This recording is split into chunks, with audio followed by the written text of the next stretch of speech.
Hello everybody, welcome. I'm Sha'tekayèn, founder of the Kenhtè Paranormal Society, teacher, and host of the Hidden Coffee House podcast. This is Hauntings Across Canada. Across this country, every stretch of land carries its own memory. Some memories speak quietly through the wind and water. Others linger louder. Footsteps, voices, and the stories that refuse to fade. Here, we follow those stories. Tonight, we begin in the east, on a small island of iron and fog. Bell Island sits in Conception Bay, Newfoundland and Labrador, part of Mi'kmaq, the traditional territory of the Mi'kmaq Nation. For countless generations, the Mi'kmaq traveled and fished these waters, naming every inlet and current, reading weather and the way the sea breathed. Their stories shaped this place long before the first settlers arrived. Stories about respect for what lives in the water, what belongs to the land, and what happens when balance is broken. When iron was found in the cliffs, the island changed. By the late 1800s, mines cut deep into the rock, following seams that ran under the Atlantic itself. Down there, the walls groaned like the ocean remembering its own sound. Men spent their lives in those tunnels, hauling, blasting, praying the water wouldn't find its way in. The ore they pulled fed steel mills around the world, and the island thrived on that work. Today, Bell Island is quieter but still proud. Families fish the same coves, teach in the same schools, and guide visitors through the Bell Island Community Museum where lamps and helmets sit like relics from another world. It's working land, salt, rust, and resilience. And on land like that, stories don't fade. They dig in. Some say the ground remembers every voice that's ever called out beneath it. In this story, that voice belongs to something you don't want to hear when you're walking alone at night on Bell Island. It belongs to what the locals call swamp hag. Ask around, especially near Dobbin's Garden or Butler's Marsh, and someone will tell you their version. The details shift with the teller, but the rhythm is familiar. A woman appears in fog. Some say she wears white, some say gray. She looks lost, or she calls for help.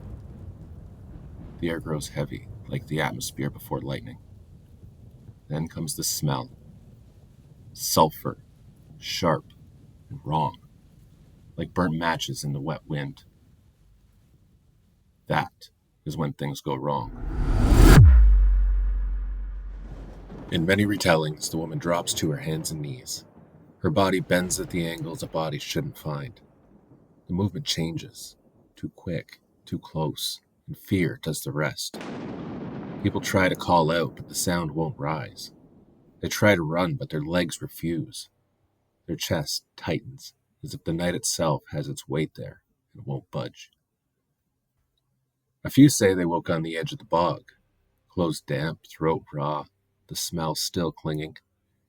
Most say they woke in their own beds with the same heavy silence settled over the house and the memory of a figure just beyond the safe part of the dark.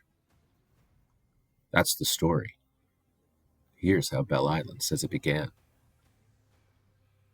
In 1942, the war found Conception Bay.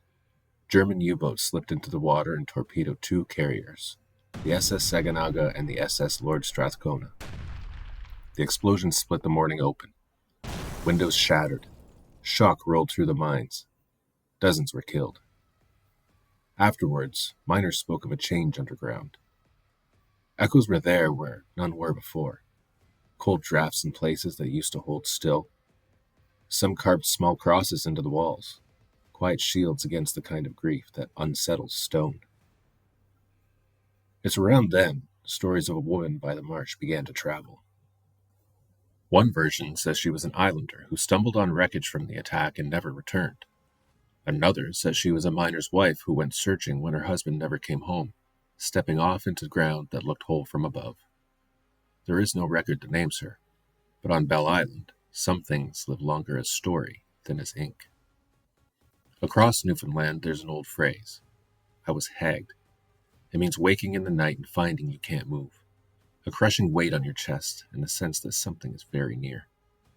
Folklorists call it sleep paralysis. The mind wakes before the body and hammers a shape into fear. Bell Island gave that fear a face and a place. People walking home across the marsh or past the gardens at dusk began telling the same pattern. A woman, a smell, the feeling of being pinned to the earth. They say she appears most often when the fog lies low and the tide is turning, a time some call the breath between, when the bay pulls in and the land exhales and even the gulls fall quiet. And now, 3 short witness accounts. First, a fisherman in his 50s walking home from a friend's house near Butler's Marsh. He said he heard a woman crying like she turned her ankle in the reeds. He swung his flashlight and saw a pale fabric moving between the cattails. He called out, "Are you hurt?" The crying stopped. He took 2 steps closer. The light hit a face that looked like someone had dragged a sleeve across it. Not blank, not clear, just wrong. He said the smell came up then, like struck matches held under the nose, and before he could back away, the figure dropped and came on all fours, quick as a dog, his legs locked. The battery in his light died with a soft pop. He doesn't remember falling. He remembers waking on his kitchen floor, mud on his cuffs. The back door opened to fog. Second, 2 cousins cutting across the field near Dobbin's garden after midnight, their boots loud in wet grass. One of them joked about the hag. The other told him to keep his voice down. They both heard the same thing next. A single splash in a ditch where no water should have been. They stopped and listened. The splash repeated, closer, like a hand patting the surface. Then the smell rolled over the fence line. The older cousin said, "Don't turn the light on." The younger one did anyway, and for a split second, the beam caught a white sleeve sliding out of sight along the ground, as if someone was lying flat and pulling themselves forward with their hands. The older cousin slapped the light down and said, "Keep walking. Walk like we're late for the ferry." They made it home without looking back. For weeks, the younger cousin said he couldn't sleep unless the window was open, as if the room needed air that didn't belong in the house. Third, a woman in her 30s taking the long way after a shift, cutting near the marsh to avoid a hill. She said she felt watched, but refused to hurry. Halfway through, the path seemed to thicken. Her boots sank into grass that should have held. The air went sweet in the wrong way. She smelled sulfur and old water, like metal left in a bucket. She said her body decided to run, and her mind did not. She tried to shout, and what came out was a whisper she did not recognize as her own voice. A shape to her right rose from the ground and kept rising until it was as tall as she was. The shape turned. She saw hair stuck to a jaw that wasn't pointing in the right direction, and arms that seemed too long at the elbows. She said the shape moved towards her without lifting its feet, as if the ground was carrying it. Then, something pressed her chest and the world blinked. Not black, not gone, but 2 steps missing from the film. She got home by counting her breaths and not counting her steps. The fog doesn't stop at Bell Island. It rolls west across the Gulf and over the open water, carrying whatever the night remembers. Every coast has its own version of what waits in the dark.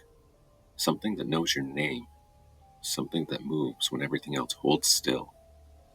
Follow that fog to the mainland, and you'll find another voice that doesn't belong to the living.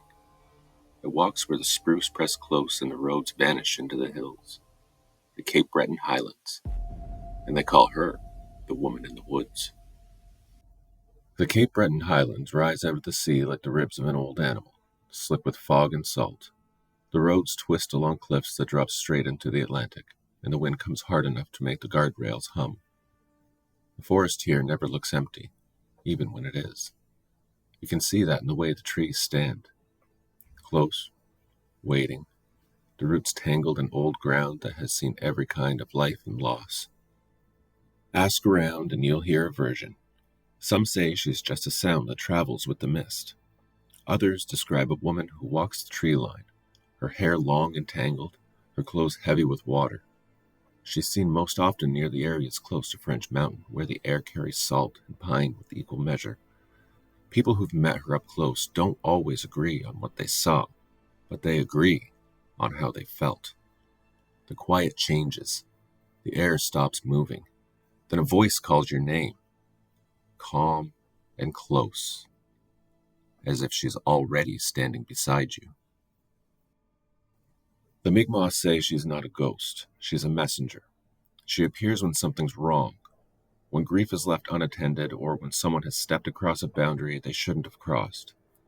The settlers who came after changed her story, as they often did, turning her from a warning into a threat. But her place in the land stayed the same. She moves in fog because fog is where the living and the spirits meet. The first written account of her goes back to 1893. 3 hunters went into the highlands and only 2 came out. The one who made it back to Marguerite was found sitting by the river with his hands shaking. He told a priest that a woman had called their names from the forest. The sound came soft at first, almost kind, and then sharper, angry that they hadn't answered. When the morning came, one man was missing. The other said the woods had gone so quiet that even his heartbeat sounded wrong. He wouldn't go back. In 1910, when the ice broke along the Marguerite River, fishermen started hearing cries from the water, a woman's voice asking for help, repeating the same word until the thaw carried it away. One morning, a man saw her standing on the old mill bridge, long hair stuck to her face, watching the river pass beneath her. He blinked, and she was gone. When he got home, he said his coat smelled like iron and salt. By the 1930s, she'd become part of Highland talk, a figure people mentioned with the same quiet certainty as the weather. Mail carriers said they'd seen a woman walking along the Cabot Trail, soaked through, her head turned towards the woods. When cars passed, she didn't look up. Once, a driver slowed to offer help. His headlights caught her face for half a second. He said it looked familiar, but not in a way that made sense. His truck stalled and rolled backward down the hill until it hit a guardrail. When he opened his eyes, the fog was gone, and so was she. And then, the stories kept coming. In the 1950s, when the roads through the Highlands were first being paved, a trucker named Wallace used to haul gravel between Ingonish and Pleasant Bay. He drove nights because the air was cooler and the fog less dense. One evening, climbing the French Mountain, he saw a figure on the shoulder of the road. The headlights caught her long enough for him to see wet hair plastered across her face. Thinking she was hurt, he braked and stepped out. The air smelled like seaweed and something sweet, almost chemical. The woman didn't turn toward him, but when he called out, she began walking. Slow, steady steps, straight toward the edge.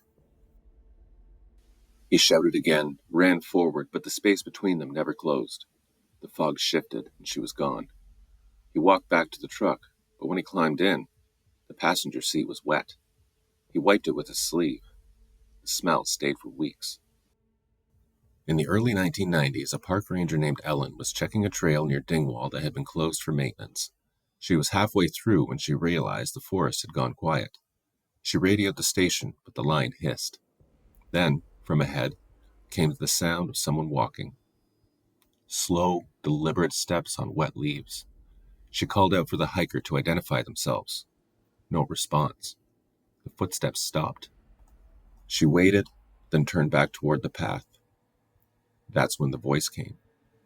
It said her name. Not the short version her friends used. Her full name, the way her mother would have said it. She froze. The voice came again, closer. The sound stretched at the edges, as if the air itself was pulling it apart. She lifted her flashlight and saw a woman standing 20 feet away, just inside the tree line, her clothes dripping, her head tilted slightly to the side. Ellen said she didn't walk away. She didn't remember moving at all. The next thing she knew, she was at her truck, keys in hand, engine running, headlights pointing at nothing. The ranger station found her parked there at dawn, the inside of the windshield streaked with moisture from the inside out. She left her job a month later. The fog doesn't lift when the stories end. It settles over the water and stays there, thick enough to make the night feel crowded. Bell Island, Cape Breton, both in Mi'kmaq, both with stories people don't tell for effect. They tell them because they've happened too often to ignore.